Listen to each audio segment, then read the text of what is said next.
नमस्कार, मैं रत्ना गुप्ता। उम्मीद है आप सभी स्वस्थ होंगे, मस्त होंगे, रोज की दिनचर्या में योग कर रहे होंगे। दोस्तों, आज हम बात करेंगे डायबिटीज को लेकर, जिसे मधुमेह भी कहते हैं, शुगर भी कहते हैं। इसको अधिकांशतः लोग शुगर के नाम से जानते हैं। लोग बोलते हैं कि उनको शुगर हो गया है, यानी उसे ही डायबिटीज और मधुमेह दोनों कहते हैं। हम आपको बता दें कि भारतवर्ष में 10 करोड़ से ज्यादा लोग इस परेशानी से जूझ रहे हैं और आने वाले समय में इसकी संख्या भी कहा जा सकता है दिन प्रतिदिन बढ़ती जा रही है और युवाओं में भी इसकी संख्या देखने को मिल रही है। इसे लाइफस्टाइल बीमारी भी कहते हैं। इसका कारण है हमारा बिगड़ता हुआ परिवेश, हमारा रहन सहन, खान पान। यदि शुरुआत में ही अपने रहन सहन, खान पान को हम ध्यान दें और अपने को प्रकृति के करीब रखें तो इस डायबिटीज जैसी परेशानी से हम बच सकते हैं। अब तो युवा पीढ़ी भी इसमें शामिल हो गई है। तो कहने का मतलब ये है कि इससे बचा कैसे जाए, आज हम इस बातों पे चर्चा करेंगे। यदि हो गया है तो उसे सामान्य स्थिति में कैसे रखा जाए, अपने जीवन को अच्छी तरह कैसे जिया जाए। तो सबसे पहले हम ये समझेंगे कि डायबिटीज किसे कहते हैं। दूसरा हमारा होगा कि डायबिटीज में हमें कौन कौन से आसन और प्राणायाम का अभ्यास करना चाहिए, और तीसरी कड़ी में मैं आपको कुछ टिप्स बताऊंगी। तो सबसे पहले हम समझेंगे डायबिटीज है क्या। तो डायबिटीज जैसे हमारा ये पूरा शरीर है, इस शरीर को चलाने के लिए हमें ईंधन यानी ऊर्जा की जरूरत होती है। हम चलते हैं, बैठते हैं, उठते हैं, कुछ काम करते हैं, जो भी हमारे शरीर से जो भी क्रिया होती है वो एक हमारे शरीर में जो ऊर्जा होती है उसके माध्यम से हम करते हैं, और वो ऊर्जा हमें भोजन के माध्यम से मिलता है। जो हम भोजन करते हैं वो प्रक्रिया के रूप में कार्बोहाइड्रेट के बाद वो ग्लूकोज में बदलता है, और ग्लूकोज को ही शर्करा कहते हैं। और ग्लूकोज शर्करा यानी हमारी जो कोशिकाएं हैं, जो हमारे सेल्स हैं, उनका वो स्रोत, उससे वो संचालित होते हैं और हमें एनर्जी देते हैं, ऊर्जा देते हैं।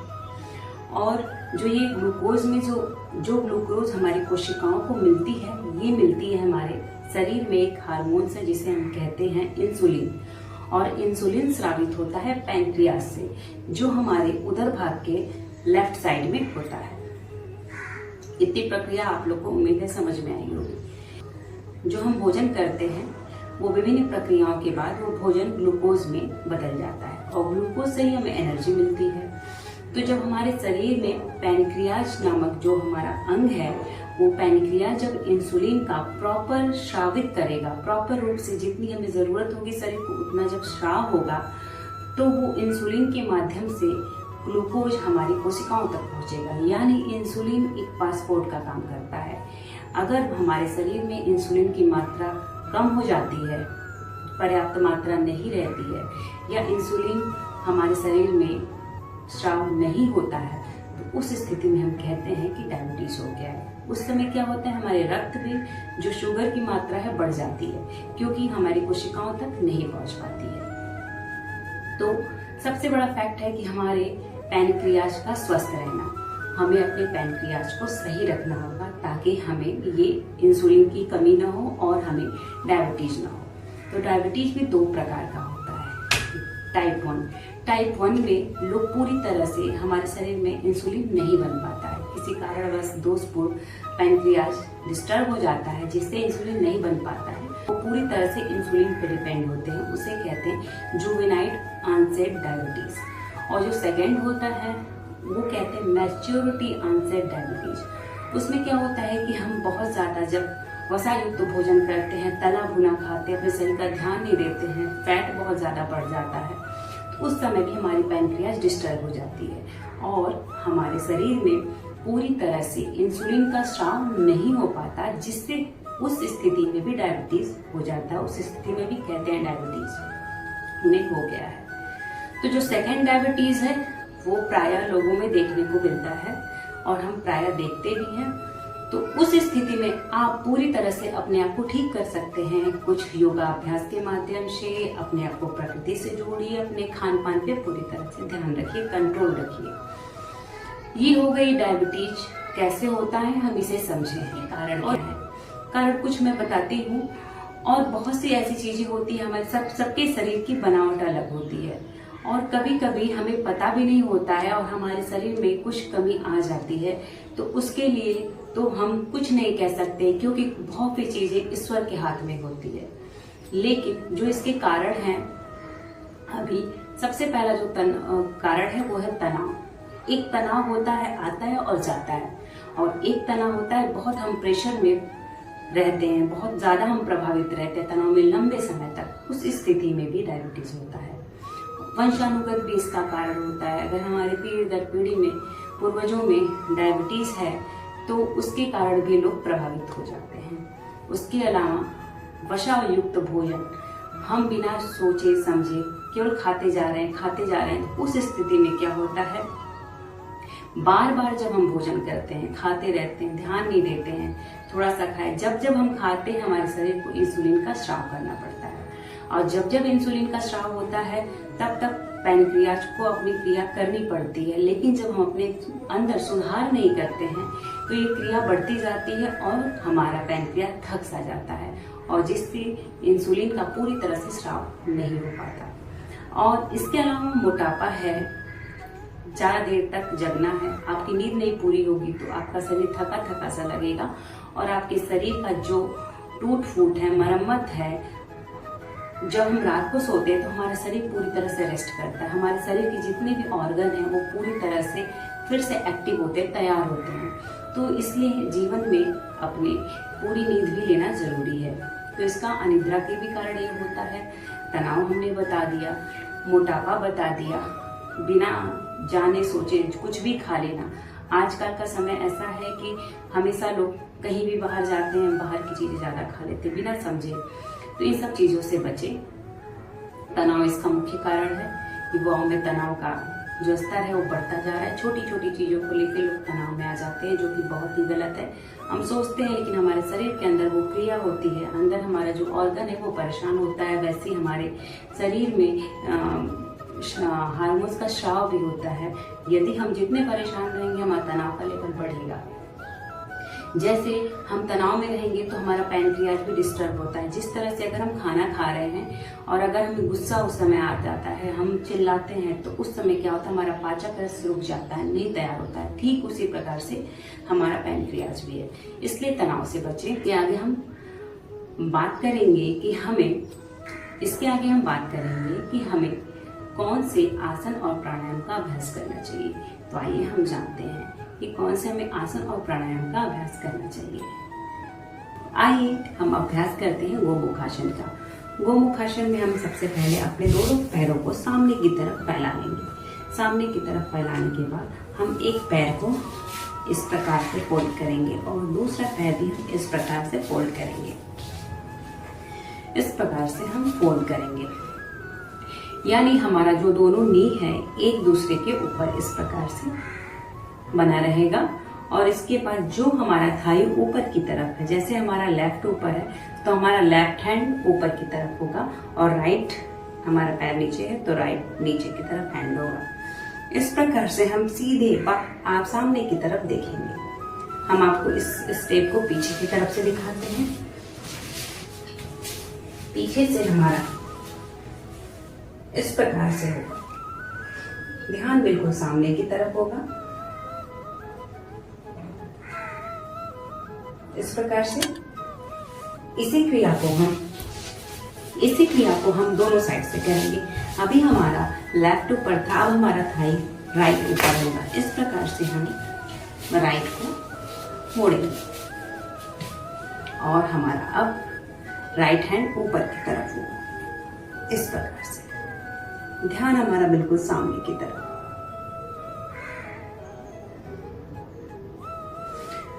तो इस प्रकार से हम करेंगे गोमुखासन का अभ्यास। गोमुखासन के अभ्यास के बाद हम करेंगे पश्चिमोत्तानासन। पश्चिमोत्तानासन हम अभ्यास करेंगे पश्चिमोत्तानासन का। पश्चिमोत्तानासन में हम अपने पैरों को सामने की तरफ मोड़ेंगे, दोनों हाथों को ऊपर की तरफ उठाएंगे, श्वास भरते हुए। इसका अभ्यास धीरे धीरे करना चाहिए। इस प्रकार से शुरुआत में यदि अभ्यास आप करते हैं तो कभी कभी लोगों का ये अंगूठा यानी हम अंगूठे को भी नहीं टच कर पाते हैं, तो इस प्रकार से अभ्यास करें।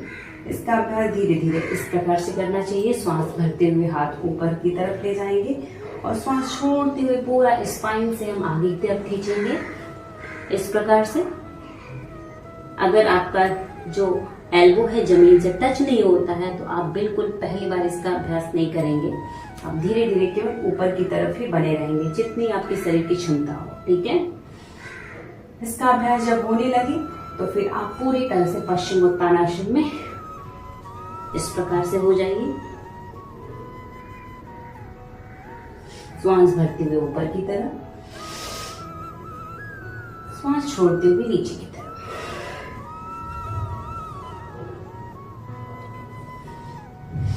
ये डायबिटीज के लिए बहुत ही अच्छा आसन है।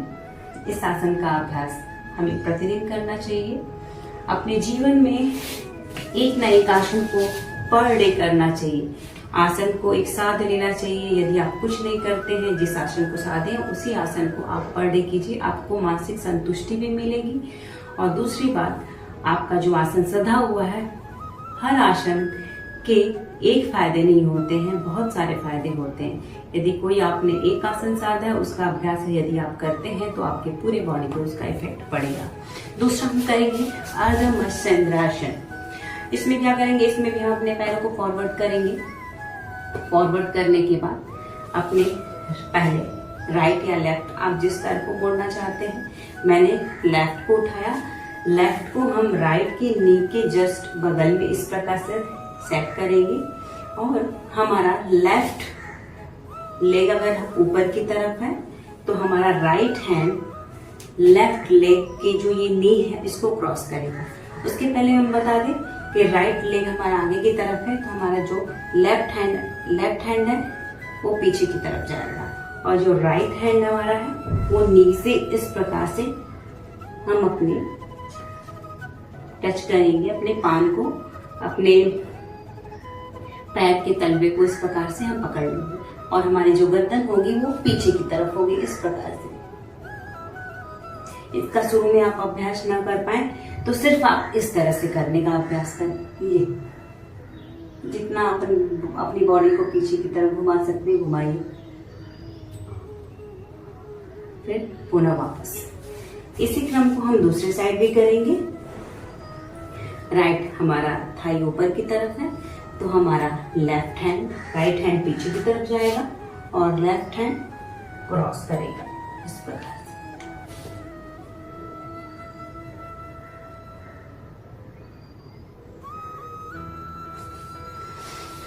इस प्रकार से हमने अर्ध मत्स्येंद्र आसन का अभ्यास किया। तो हम अभ्यास करेंगे मंडूकासन का। मंडूकासन के लिए भी दोनों पैरों को सामने की तरफ खोलेंगे और सबसे पहले वज्रासन में बैठेंगे। वज्रासन में बैठने के लिए हम अपने पहले राइट लेग को पीछे की तरफ लाएंगे, राइट पैर हमारा पीछे आएगा और फिर लेफ्ट। इस प्रकार से हम राइट और लेफ्ट में हम पीछे करके वज्रासन पे बैठ जाएंगे। दोनों हील के बीच में हम शिफ्ट होंगे। इस प्रकार से बैठने के बाद दोनों हाथों से मुट्ठी बांधेंगे, अंगूठे को बीच में रखेंगे और इस प्रकार से मुट्ठी बांधेंगे और दोनों मुट्ठी को नाभि के किनारे किनारे लगाएंगे, यानी हमारा नाभि बीच में होगा। और लंबी गहरी सांस लेंगे और सांस छोड़ते हुए हम आगे की तरफ झुकेंगे। फोरहेड जमीन पे जाता है तो बहुत अच्छी बात है, नहीं जाता है तो आप अपने गर्दन को सामने की तरफ भी रख सकते हैं। दोनों मंडूकासन का ही अभ्यास है, दोनों के फायदे भी उतने ही हैं। आप अपनी शक्ति के अनुसार झुकिए, जितना आगे फॉरवर्ड झुक सकते हैं झुकिए, नहीं झुक सकते बिल्कुल सामने की तरफ रहिए इस प्रकार से।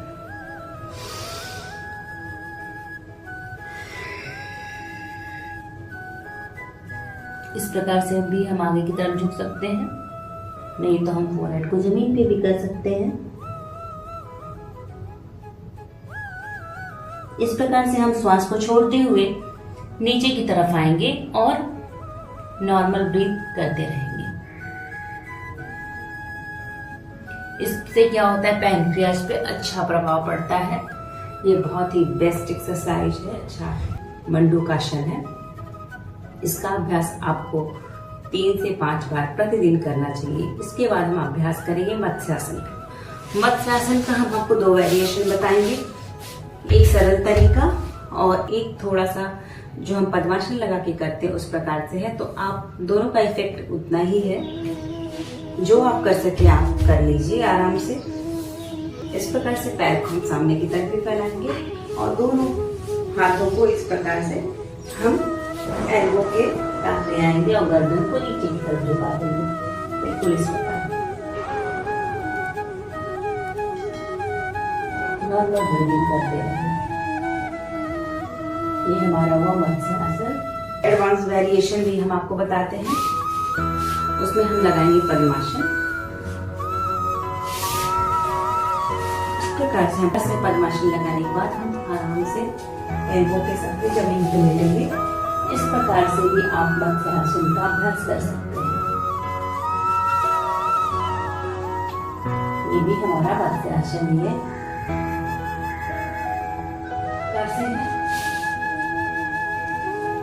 दोनों अंगूठे को पकड़ेंगे और एल्बो को जमीन पे।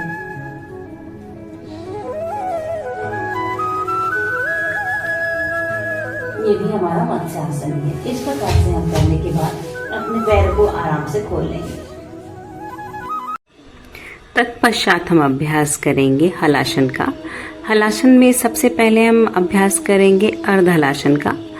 इसके लिए सबसे पहले हम लेट जाएंगे, अपनी स्थिति को सामान्य करेंगे। सामान्य करने के बाद अर्ध हलासन में अपने पैरों को उठाएंगे 90 डिग्री पे और बिल्कुल सीधा रखेंगे। नॉर्मल ब्रीथ करते रहेंगे। पहली बार में आपको पूर्ण हलासन करने की जरूरत नहीं है। अर्ध हलासन 90 डिग्री पे अपने पैर को बना करके रखें, फिर श्वास छोड़ते हुए धीरे धीरे नीचे की तरफ करें। इसके बाद हम करेंगे पूर्ण हलासन। सबसे पहले पूर्ण हलासन करने के लिए हम सबसे पहले अपने पैरों को ऊपर की तरफ उठाएंगे, अर्ध हलासन करेंगे, फिर धीरे धीरे अपने पैरों को पीछे करेंगे। स्टार्टिंग में अपने हाथ का भी सहायता ले सकते हैं, हाथ को पीछे न रख करके कमर के पीछे रख सकते हैं। और हलासन करने के बाद यदि अभ्यास हो जाए तब उसके बाद आप सर्वांगासन का अभ्यास करें। नहीं तो कोई जरूरी नहीं है कि आप फर्स्ट टाइम में ही, पहली बार में ही सर्वांगासन का अभ्यास करें। इसके अलावा बहुत सारे मैंने डायबिटीज के आसन बताएं, उसका भी आप केवल अभ्यास कर सकते हैं। कम से कम 2-3 आसनों का अभ्यास अवश्य करें। अभ्यास हो जाए तब सर्वांगासन का अभ्यास करें। हम अभ्यास करेंगे अब भुजंगासन का। भुजंगासन का अभ्यास के लिए सबसे पहले हम लेट जाएंगे। इस प्रकार से लेटने के बाद हम अपने दोनों हाथों को अपने शोल्डर लेवल में बराबर रखेंगे और आराम से फोरहेड को जमीन पे रखेंगे। लंबी गहरी सांस लेंगे और छोड़ेंगे। पहले अपने शरीर को शिथिल करेंगे, फिर श्वास भरते हुए हम ऊपर की तरफ आएंगे। यदि आपके कमर में दर्द है तो आपको पूरा नाभि तक उठने की जरूरत नहीं है। आप इतना ही बने रहिए जितना आपकी शरीर की स्थिति कहती है। अगर पेन होता है तो आराम से आप नीचे की तरफ सांस छोड़ते हुए हो जाइए। धीरे धीरे इसका अभ्यास जब हम बढ़ाने लगते हैं तो हमारा जो स्पाइन एरिया है ऊपर की तरफ आराम से उठते हैं।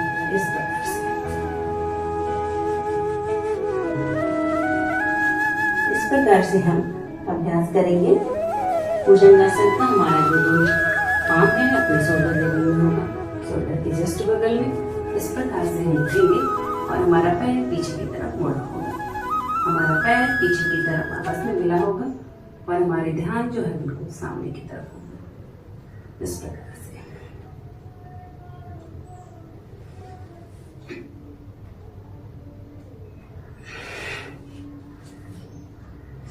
ये हमारा रहा भुजंगासन। तो हमने किया भुजंगासन का अभ्यास। इसके बाद हम करेंगे उदर श्वसन क्रिया।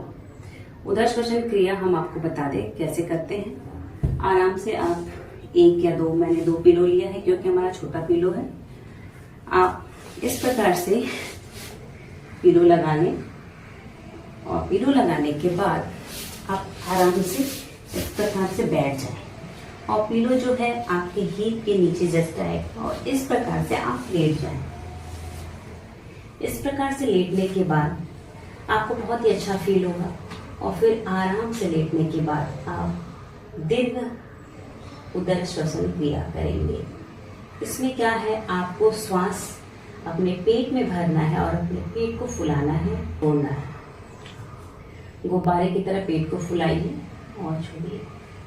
इस प्रकार से आराम से लेट जाएंगे। लेटने के बाद सबसे मोस्ट इम्पॉर्टेंट है आप सभी लोगों के लिए, जितने लोग डायबिटीज से जूझ रहे हैं, कपालभाति।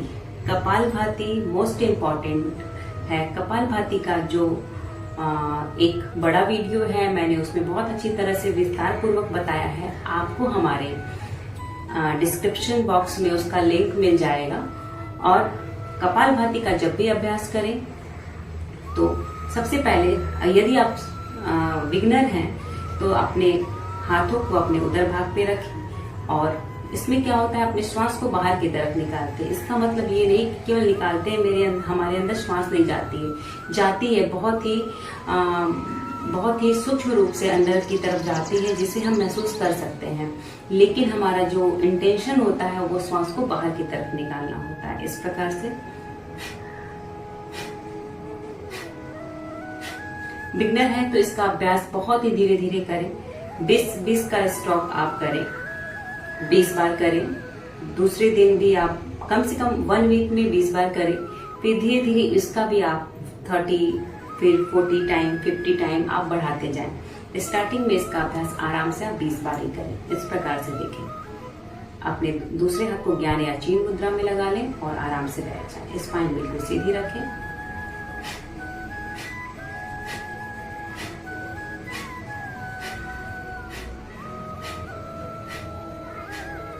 ठीक है, इस प्रकार से आप कपालभाति का अभ्यास करें। लास्ट में आप अनुलोम विलोम का अभ्यास करें। अनुलोम विलोम का अभ्यास भी बहुत ही अच्छे तरह से यदि आप करते हैं तो आपको मानसिक शांति बहुत ही ज्यादा मिलेगी। लेकिन अनुलोम विलोम का प्राय लोग गलत अभ्यास कर देते हैं और इसका पूरी तरह से फायदा नहीं उठा पाते। तो आप अनुलोम विलोम का भी हमारा जो वीडियो है आप हमारे डिस्क्रिप्शन बॉक्स में मिल जाएगा। उसमें मैंने विस्तार पूर्वक उसमें हमने अनुलोम विलोम के बारे में हमने बताया है। तो आप अनुलोम विलोम का अभ्यास सबसे पहले आराम से आप बैठ जाएं। अपने दूसरे हाथ को ज्ञान या चीन मुद्रा में लगाएं। उसके बाद आप अपने हाथों से विष्णु मुद्रा लगाएं और अपनी दाईं नासिका को बंद करें। बाईं नासिका से लंबी गहरी सांस लें।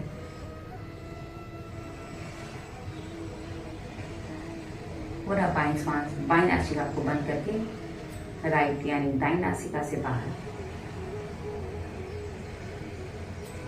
पुनः दाईं से लेंगे, बाहर से बाहर। ये हमारा एक चक्र हुआ। इस बात का हमेशा ध्यान रखें कि अनुलोम विलोम का अभ्यास जो श्वास की गति होती है दीर्घ होती है और इतने आराम से श्वास लेते हैं कि आपके बगल में बैठा हुआ व्यक्ति भी आपकी श्वास की आवाज को ना सुन सके। आप खुद उसे केवल महसूस करें, आपको भी सुनाई ना दे, इतना गहरा और धीमा हो। गहराई से जब हम श्वास को लेते हैं तो बहुत ही आराम से लेते हैं। तो अनुलोम विलोम का करने का सही तरीका ये है, आराम से दीर्घ श्वसन करें और आवाज किसी को सुनाई ना दे। जाते जाते हम आपको बताएंगे थोड़ी टिप्स। यदि आप डायबिटीज से परेशान हैं तो अपने जीवन में मेथी का यूज जरूर करें। रात को मेथी 1 चम्मच भिगो दें, सुबह छान करके उसके पानी को पी लें। दूसरी बात कि आप अपने जीवन में मौसमी फल का सेवन करें और वसा युक्त फैट युक्त भोजन से बचें, परहेज करें। सुबह सुबह वॉकिंग करें, नेचर से जुड़े, प्रकृति से जुड़े, नंगा पांव चलें, घासों पे चलें, वॉकिंग करें। अपने जीवन में योग को शामिल करें, शाकाहारी बने, उचित भोजन करें और इसके साथ ही साथ अपने जीवन में चोकर फाइबर का यूज ज्यादा करें। फलों को रस ना निकाल करके आप पूरा सॉलिड ही खाएं। इसके अलावा हमने जो भी चीजें आपको बताई, नियम के साथ आप 6 महीने इसका अभ्यास जरूर करें। यदि आप सक्षम हैं तो आप किसी आश्रम में जाकर के, किसी योगा सेंटर, नेचुरोपैथी सेंटर में जाकर आप प्रकृति से जुड़े रहें। आप अच्छी तरह से क्रियाओं को सीखें और अभ्यास करें। इससे आपका शुरुआती दौर में बिल्कुल कंट्रोल हो जाएगा और हमेशा के लिए आपका पैनक्रियाज अच्छी तरह से हार्मोन्स का सिक्रेशन करेगा, यानी इंसुलिन का सिक्रेशन करेगा, और आप स्वस्थ रहिए, दीर्घायु रहिए। हमारी भगवान से यही प्रार्थना है। और दूसरी बात, ये वीडियो यदि आपको अच्छी लगे तो इसे लाइक कीजिए, सब्सक्राइब कीजिए और शेयर कीजिए, और हमें अब इजाजत दीजिए। नमस्कार।